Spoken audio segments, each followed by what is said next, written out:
Once upon a time, the infamous rover Reynardo plundered the floating isles. Then his mother called him to her deathbed. "Swear to me that you won't die on the gallows," she rasped. Reluctantly, he swore. And he whiled away his days at home with music, cards, and wine. But the Emperor had changed. He'd been good once, a shy, almost humble toad. He'd built universities. Then people started whispering about mass graves in the woods, midnight rituals, victims screaming. The Imperial Ravens would round up entire villages, and no one ever returned. The Ravens had come to Ubar scouting for ancient books said to be of great power. But the librarians had hidden the books, so they'd burnt the librarians. The citizens, outraged, had driven them off. The Ravens had come back with dropships. The kid had fled with one of those books. He was brave and dumb and wanted to join the rebellion. And Reynardo had promised his mother he'd protect him.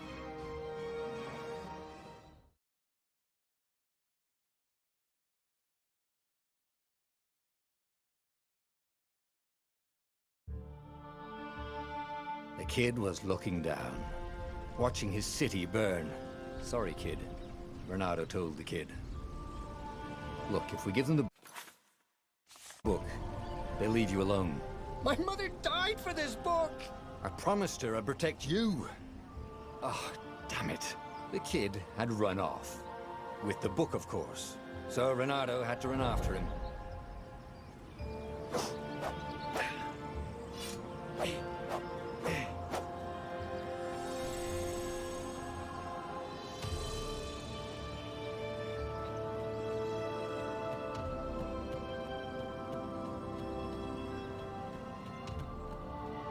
The two Ravens were staring at the kid like he was their dinner, which probably was what was in their tiny brains. "Hey," Reynardo said. They cocked their heads at him. "Pick on someone as ugly as you." Wait, that didn't come out right. "For the Emperor!" The Ravens cawed and rushed at him.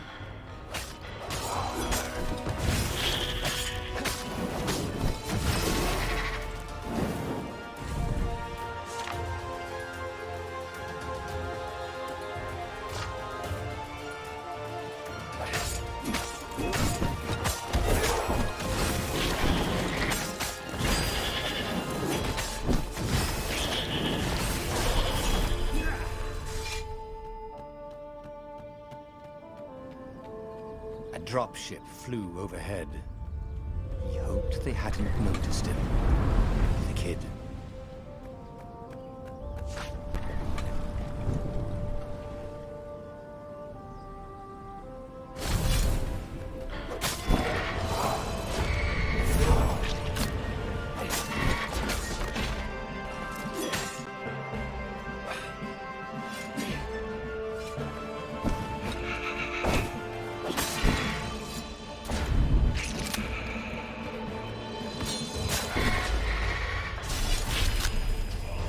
Oh, right.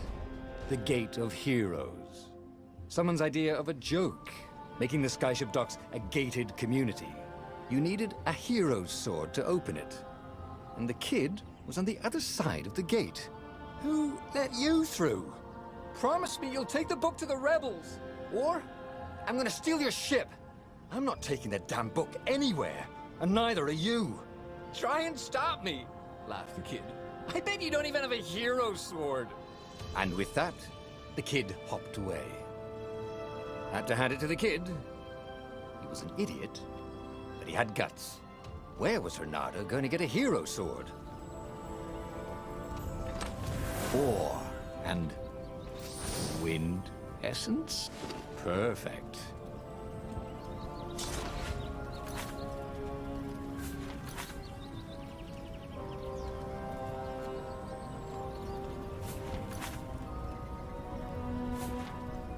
Hero Sword, QED.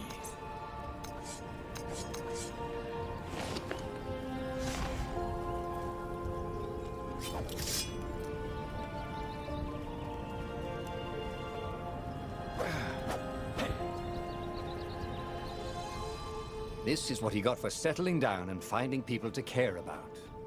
The kid's mum had been a swell cook, and she'd laughed at Renado's jokes, even when he didn't know he'd made one. And then the ravens had come to burn her. And she'd made him promise to protect the kid.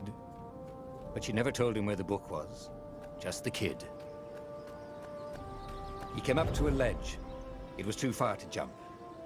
There'd been a bridge here before, hadn't there? And there was Peter, giggling at him. "How'd you get across?" he asked the kid. "Where'd you find a hook?" "I hopped," said the kid. Wise-ass kid. "Hey, look out behind you!" "Q," said Renato. Ah, ravens.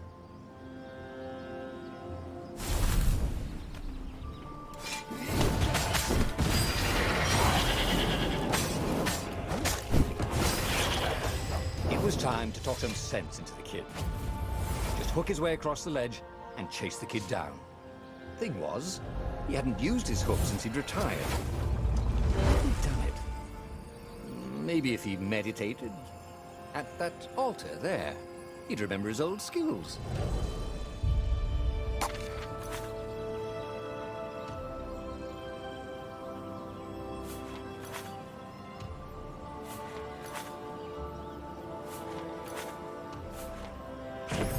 It was starting to come back to him. Something you never completely forgot, like how to freeze time when attacking. The more he fought, the more he'd probably remember.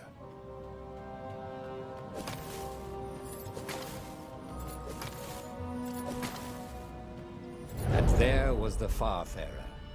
She was the fastest ship he'd ever known. She could do the Kestra run in 12 furlongs. Oh, so the salesman had told him. And something told him the kid was about to walk into an ambush. "Stop!"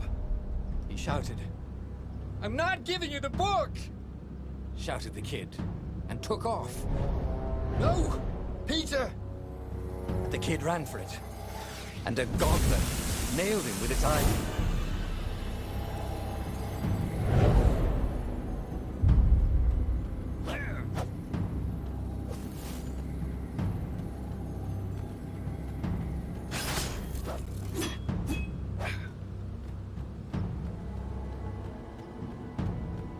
The book was unburned.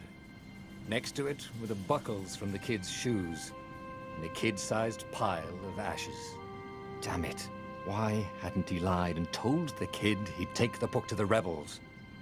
The kid would be alive now. Really pissed off and betrayed, but alive. Oh, damn it.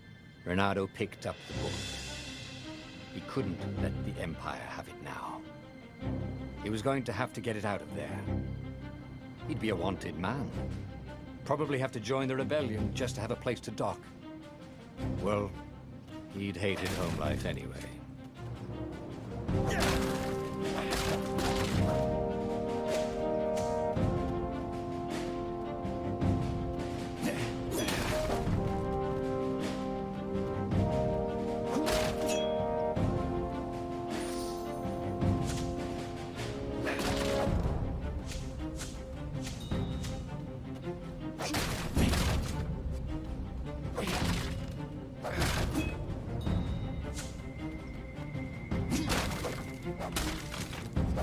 What was the big deal about this book anyway? Maybe he should open it and find out. All that had been years ago. How many? The war was a blur. And now 3 Raven scout ships were chasing him. "Where are you running, rebel?" cawed the Raven captain over the loud hailer. Renato could see them cranking up their catapults. "Just going out for milk?" Renato yelled back. "Where can you run?" laughed the Raven horribly. Far behind him, another city was burning. The dark cloud above its island was thousands of Imperial ships. The fleet was doing a thorough job. "Take us to the rebel base! I will spare your life!" it cawed. The entire jury-rigged rebel fleet was only a few islands to the east. Beyond that were only the pillars of heaven, a sea of endless blood-colored tornadoes. The rebellion was out of time. unless Renato could bring a game changer. Maybe he could. Renato had found out where he could find the pieces of the Sky Ripper, the legendary weapon that had exiled the lost gods. Surely a legendary weapon could win the final battle. On the other hand, his old friend Lapino had sent Renato a desperate message saying he had a brilliant scheme to save the rebellion. If Renato could only rescue him. Renato dived the Farfarer towards the abyss. As he felt the heat of the jet stream, the Raven ships peeled off, not stable enough to follow him down there. Now it was time to choose. Lapino or the Sky Ripper?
Lapino.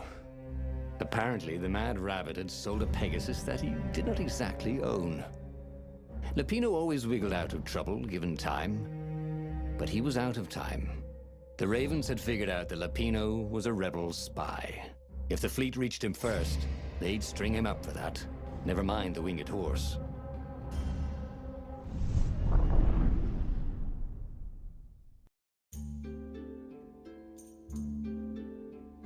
Lapino had apparently managed to confuse the judge by arguing that he hadn't actually stolen a winged horse. He'd only sold it. But wait, where was the prison? The village was empty. Had everybody fled the Ravens?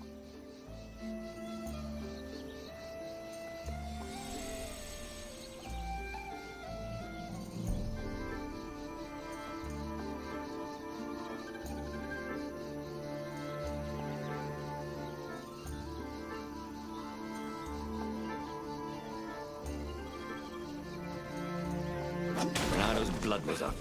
He just needed to smash something.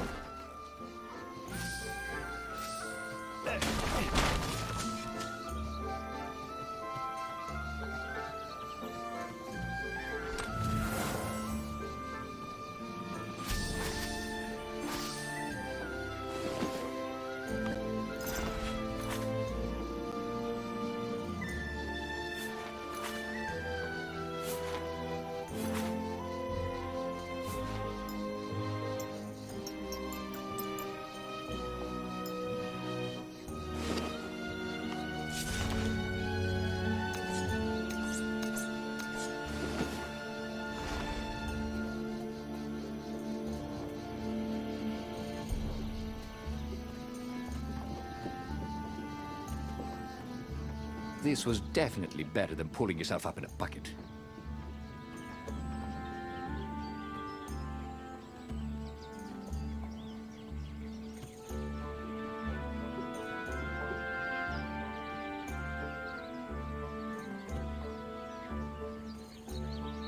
The Ravens had taken the town. Renato had seen villages emptied like this. All the people taken away to be sacrificed in the Emperor's secret rituals. Renato hoped the people were just hiding.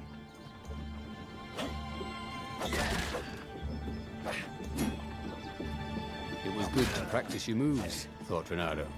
keeps you limber.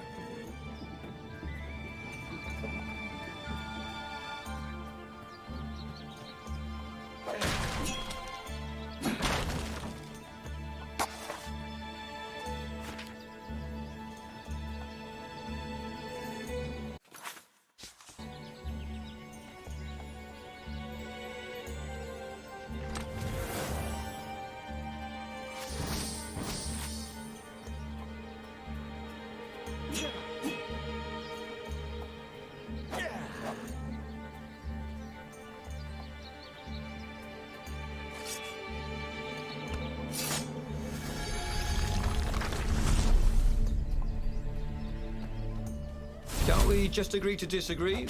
Said Renato. No?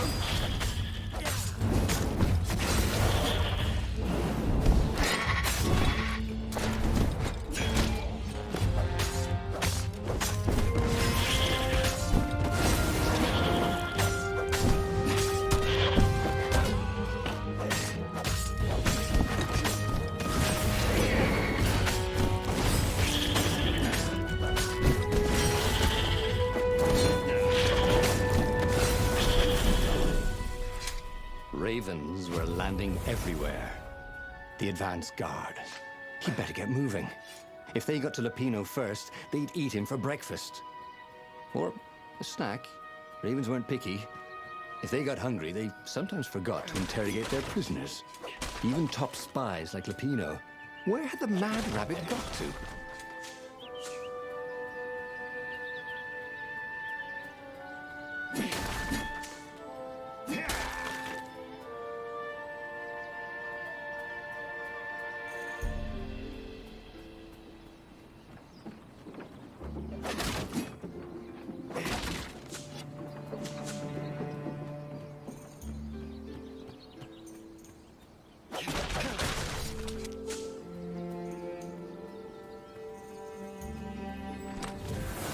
This chest smelled kind of funky.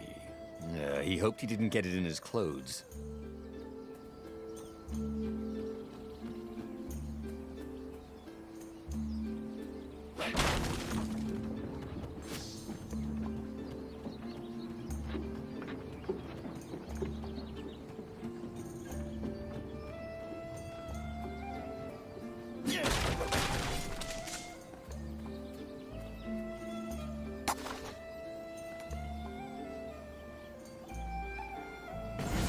It was starting to come back to him.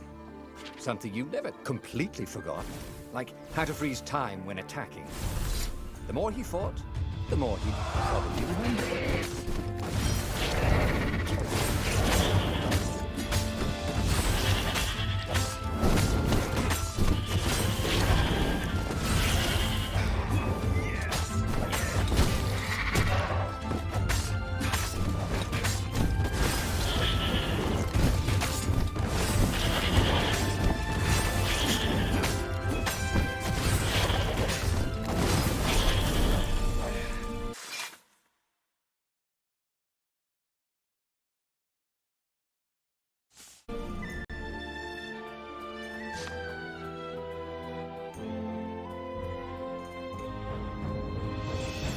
Renato felt a chill run down his back. Or possibly a flea.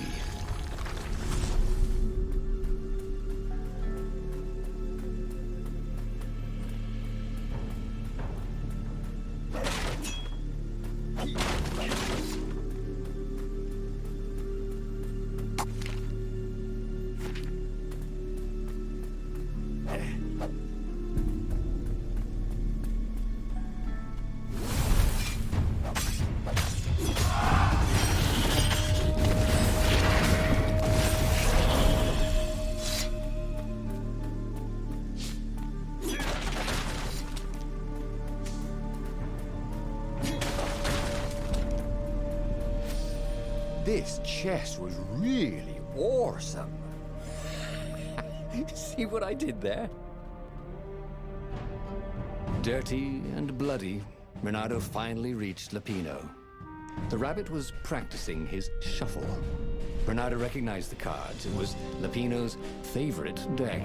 Oh, I thought you were in danger. I am. The ravens are coming. Oh, the prison thing. Right, yeah, see, this guard owed me 53 ducats, so we made a deal. They're very reasonable people, actually, for weasels. Now, I got a brilliant plan to kidnap Zenobia. We capture Zenobia, we find out what she knows, and that's the whole war right there. Easy peasy, lemon squeezy. Capture the Emperor's greatest general, who also happened to be a deadly sorcerer and, oh, his only daughter. That would be worth it. On the other hand, he could still get to the core of the Sky Ripper, even if he couldn't get the whole thing. It must have great power.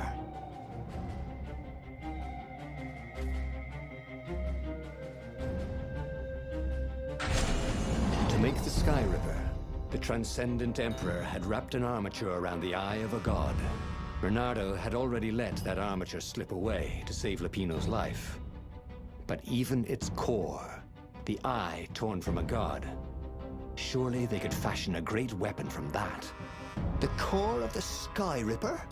Lupino's excited. That's an actual thing that we could just go and get. You've been busy. He sure had.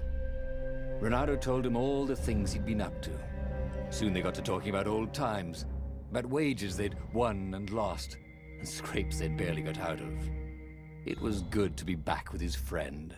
Bernardo grinned. He had a very good feeling about this.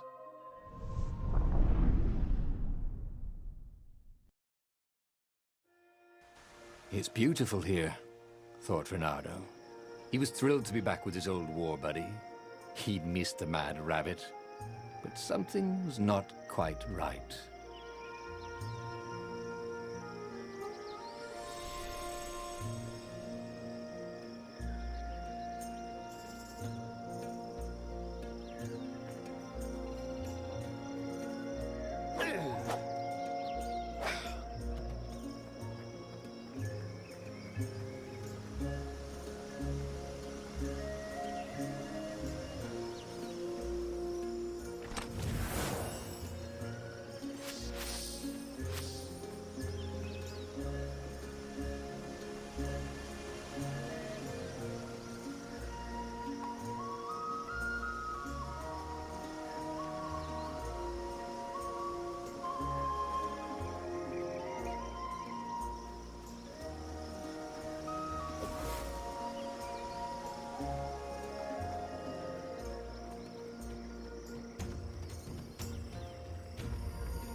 I wonder what I could make with all these sword crafting materials, thought Bernardo. There was something sour in the air. Like the earth had ruptured over something that had been fermenting for a very long time.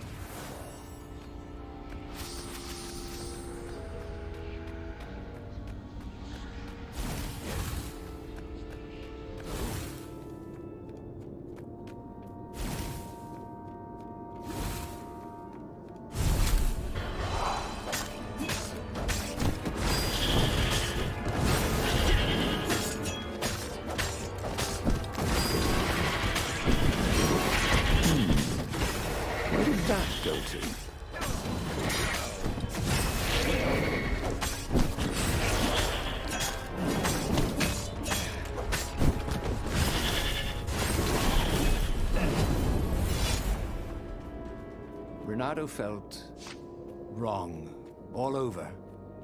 He could feel an almost palpable sickness in the air. And if the land could have tumors, they would look like these monstrous crystals. The forest was quieter than it had been. There were insects, but few birds, if you didn't count the ravens. Bernardo smelled sick animals and dying ones, but no healthy ones. And getting a bad feeling about this, Bernardo thought. Maybe Lupino was right. Maybe they should have kidnapped Zenobia instead of coming here.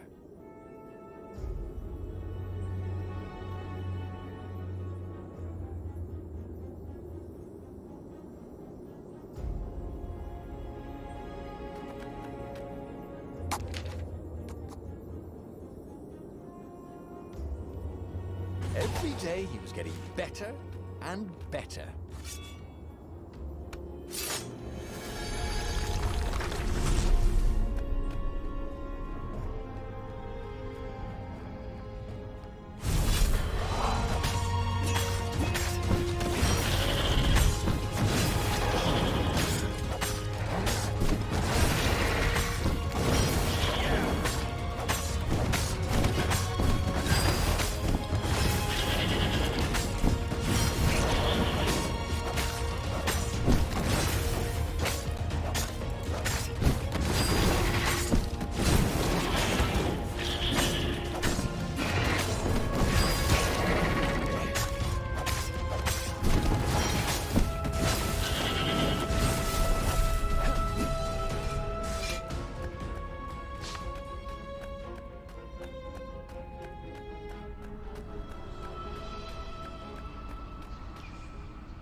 As he held the radiant icosahedron, Renato felt queasy, like dozens of tiny worms were nibbling his insides. It wasn't healthy to be so close to the eye of a god. How could he use it? He could take it to the observatory. The scientists there could tell him. Renato ached to get away from it. He brought the core back with him to the Farfarer. But honestly, Renato ached to be rid of it. Tell you what, said Lupino. I'll take it to the observatory. You attack the Imperial outpost. The Imperial outpost was a vital communications node. Taking it could shatter the Empire's ability to coordinate. And it would be full of secret plans and maps and maybe even rebel prisoners. It was a good target for a hero like Renato. But what if Lupino got the core and then broke it, or lost it, or worse? Was Renato ready to take that risk? Maybe it was better if he brought the core to the scientists himself.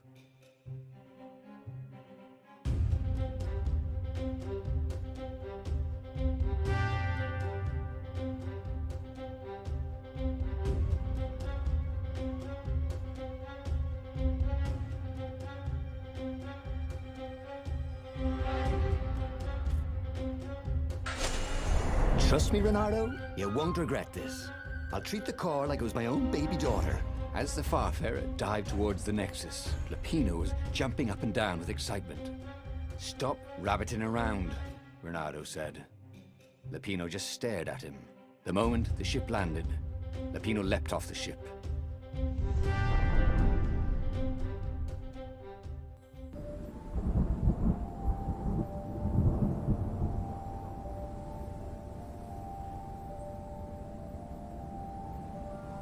As Lupino vanished into the wilds of the Nexus, Renato vaguely remembered Lupino had a baby daughter, didn't he?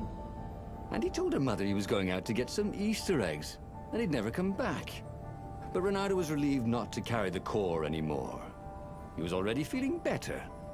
And who knows, maybe this time Lupino would get it right.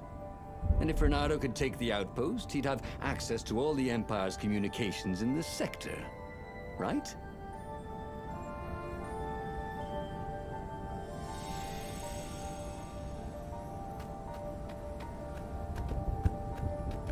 He wasn't that good. Yet.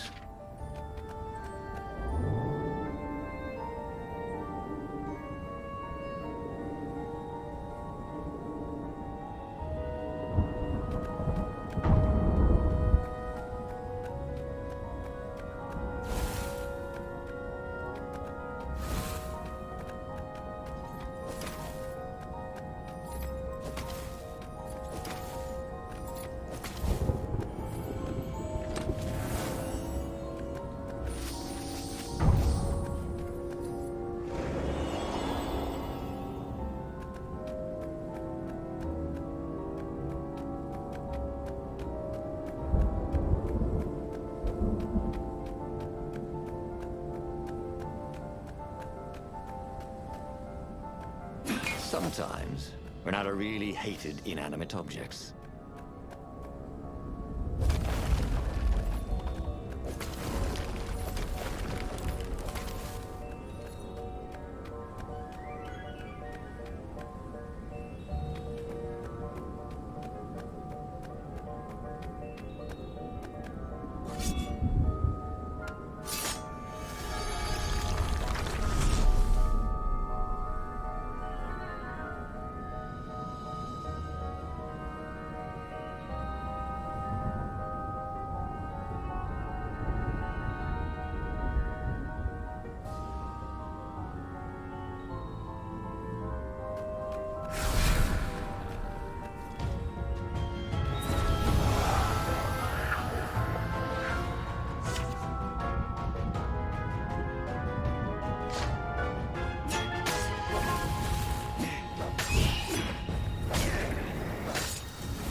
Renato caught his breath. His joints still hurt, but he couldn't feel the poison in his system anymore. He'd let the armature slip out of his hands to save his friend Lupino. Of course he had to let Lupino take the core. The rebellion needed every man doing his duty.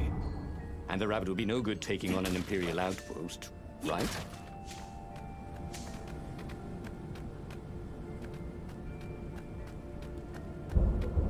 A crafting bench. Renato wondered what he could make with it.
Renato took the outpost with a song in his heart. Soon, he was stuffing his sack with key messages from and to the fleet. One message caught his attention. A high priority order has been given by the Emperor himself to locate something called the Iblis Stone. It was somewhere on a desert island. Renato had a bad feeling about this. Iblis was the name of one of the lost gods. If the Emperor was diverting ravens to search for it, maybe he should try to find it first. Then the far-speaker toad chortled a new message. The observatory had been sacked by ravens. Lupino and all the scientists had been taken to the mountains. Why? Why had he trusted Lupino again? And now the Empire had the core. Renato hailed the rebel base to warn them. But their far-speaker didn't crouch back. Was the base under attack too? Lupino would have to wait. The core would have to wait. Renato had a very bad feeling that something was going terribly wrong at the rebel base. Its location was secret, but secrets can be discovered.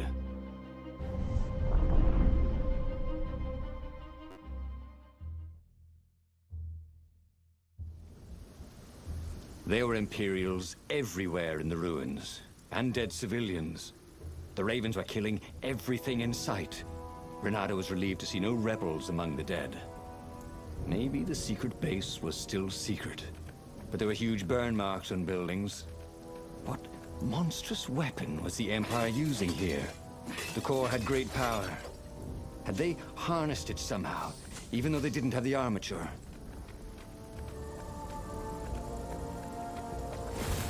Renato felt like he was ready to learn new things. Thank goodness he didn't have to go to school for that.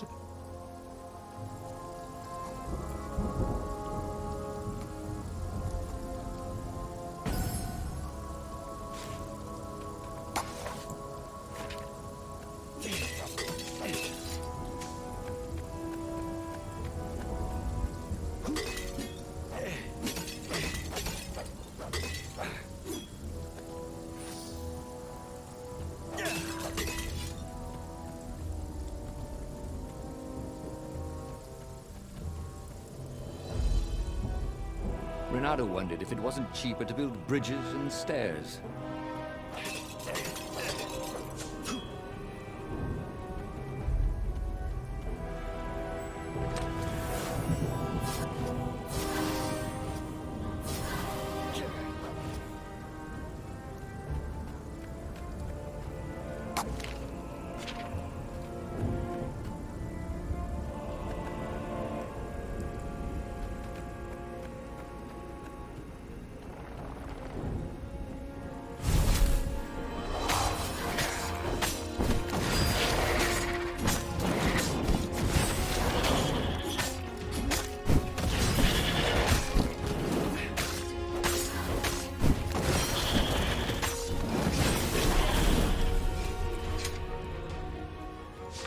He could smell charred flesh and hear screams. The ruins were on fire. But the ravens had rigged up the core as some kind of burning ray. They wouldn't need to know the secret location. They were burning everything. It was killing them too. Their black feathers littered the path. He would have to take the core from them. It was the last thing he wanted to do.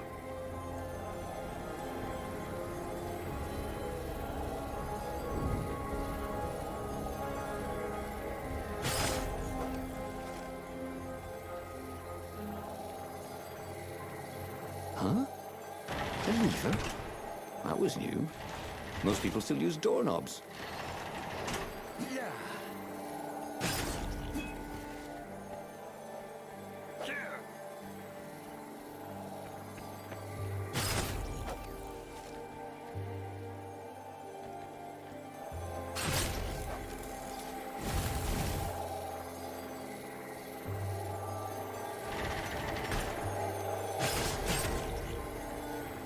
Two eyes, good. One eye, dead.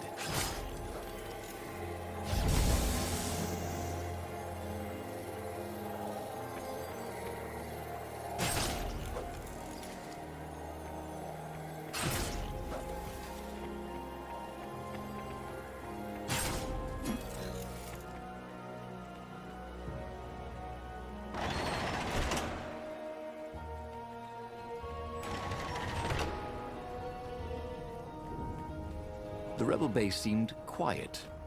That was good. Also, it seemed to be burning. That wasn't so good.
Renato checked to make sure his sword was still working.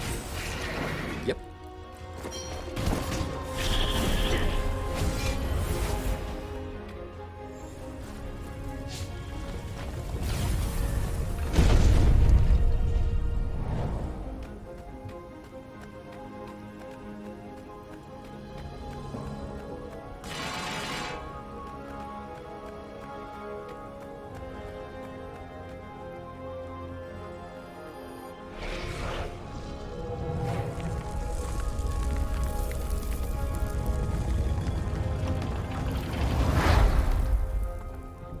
As the last raven fell, Renato felt worse than he ever had. The core was killing him, again. The council members cautiously came out into the smoke. "You saved us," croaked the speaker. They would put the weaponized core deep in a cavern, she promised, where its poison could harm no one. They would heal him if they could, she said. No. He's a weapon now. We need one. I'll lead the charge. "It will kill you," croaked the speaker. "I guess it already has," Renato said.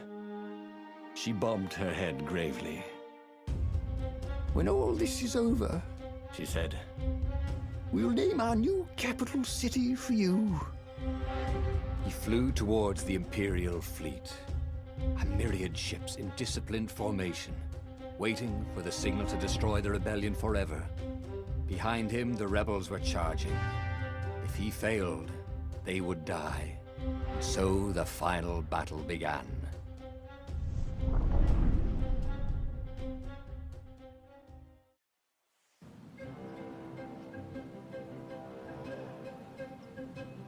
Everything hurt. It was unpleasant to fight this way. With each blow he struck with his sword, he felt weaker. Yet each time the core fired, it got brighter. As if the heat from the burning ravens and buildings only fed its hunger. He wondered where Lapino was. Wasn't he supposed to be in the battle? No. He'd been captured, hadn't he?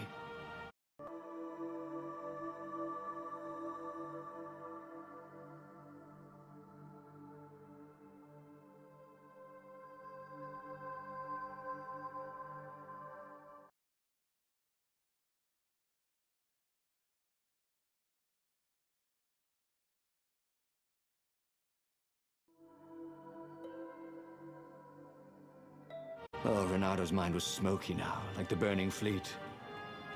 He hoped this wouldn't take long.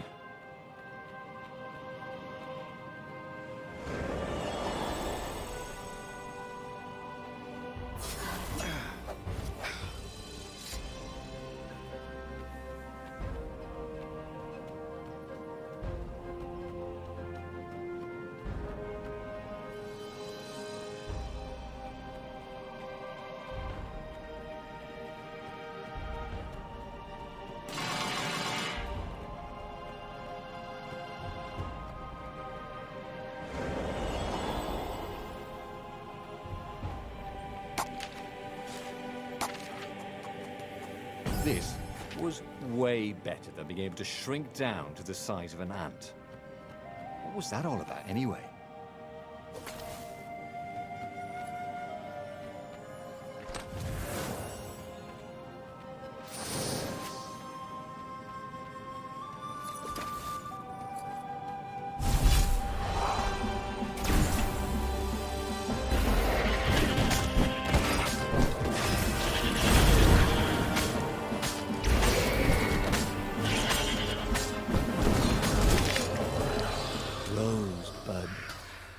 Said to no one in particular as he died.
Smashing things was fun.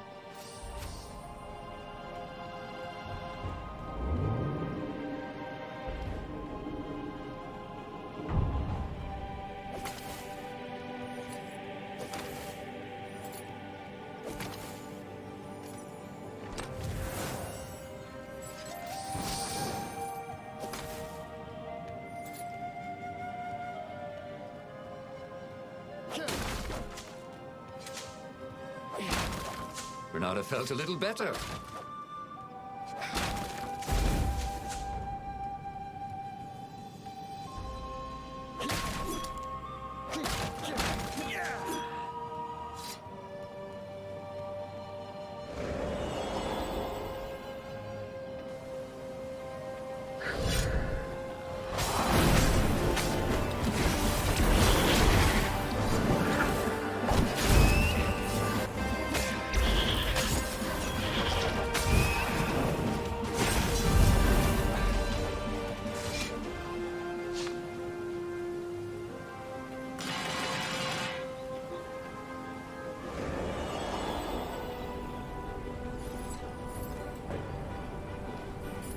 Who needed bridges anyway?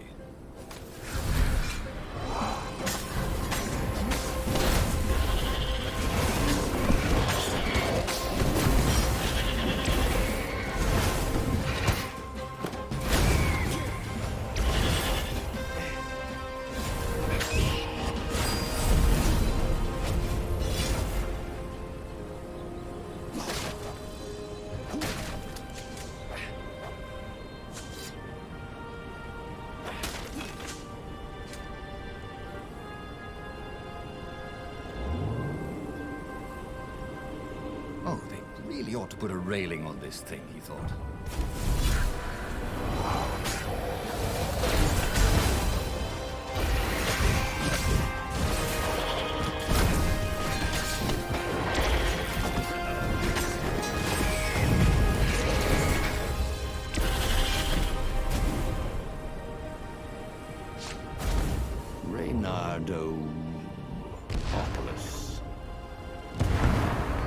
Vulpus Major,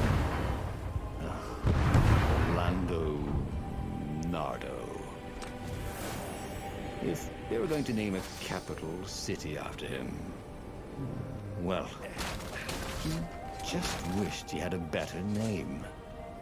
Where was Lupino? He missed Lupino's bitter outbursts. Or did he? Lupino had gotten him into this mess, hadn't he? The core was a wonderful weapon, swept fire across the fleet. Ravens exploded in its gaze, and with every heartbeat it grew brighter. He would die, but he would die every inch a hero. Spectacularly, changing history like the legendary heroes of lore.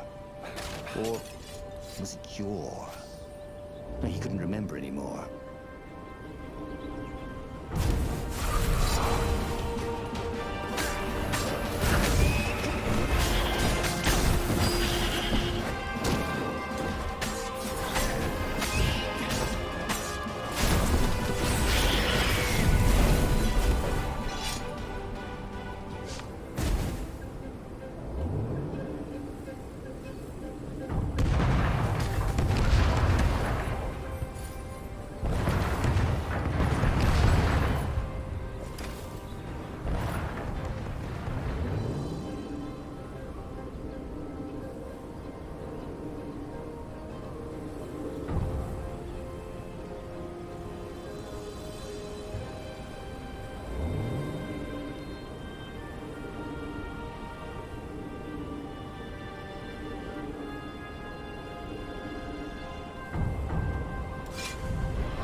Renato fell to his knees.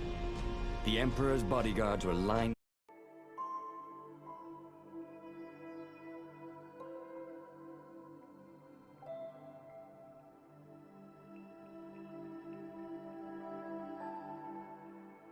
up before his ship. Fierce ravens all. And Zenobia.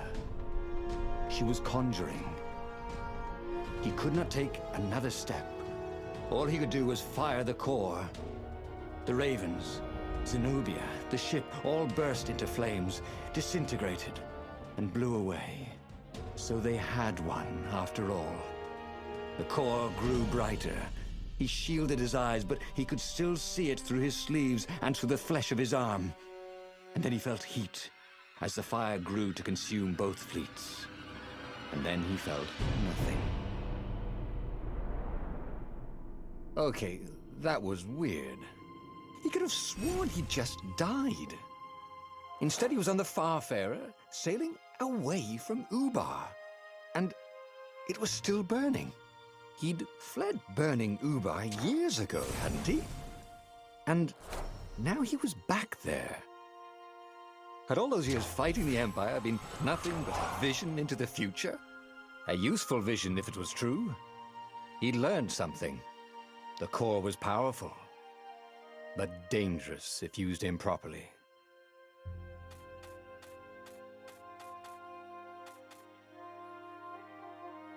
He'd made bad choices. But now, when the real battle came, he wouldn't make those choices.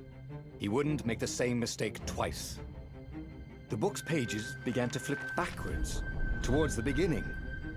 And he realized that his adventure was just beginning. The clouds parted over the Isles of Boreas. It was time to choose. The rebellion was in trouble. Ravens were scouting for the secret rebel base. They needed a game changer. Pieces of the Sky Ripper had surfaced. Bernardo knew that using it could go catastrophically wrong. But he was sure he could figure out how to use it safely. Also, a temple had risen out of empty desert. The Emperor had brought the Sky Ripper pieces up out of ancient burial by his obscene rituals. Could this be where the Iblis stone was hidden? Someone better get it before he does, thought Renato. On the other hand, his old friend Lapino needed rescuing. Lapino was no game changer, but could Renato really leave an old friend to the Ravens?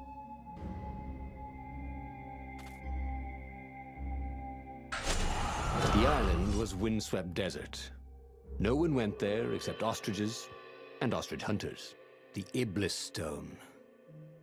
It sounded ominous. It sounded powerful. If the Emperor was searching for it, it must be dangerous. And so, Bernardo went ostrich hunting.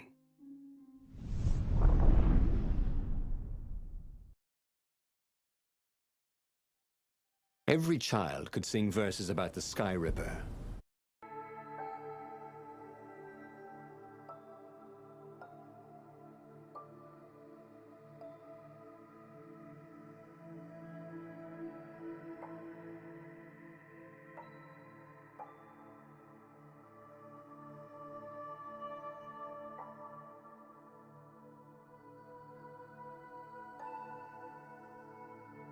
But ancient codices held hints of other things.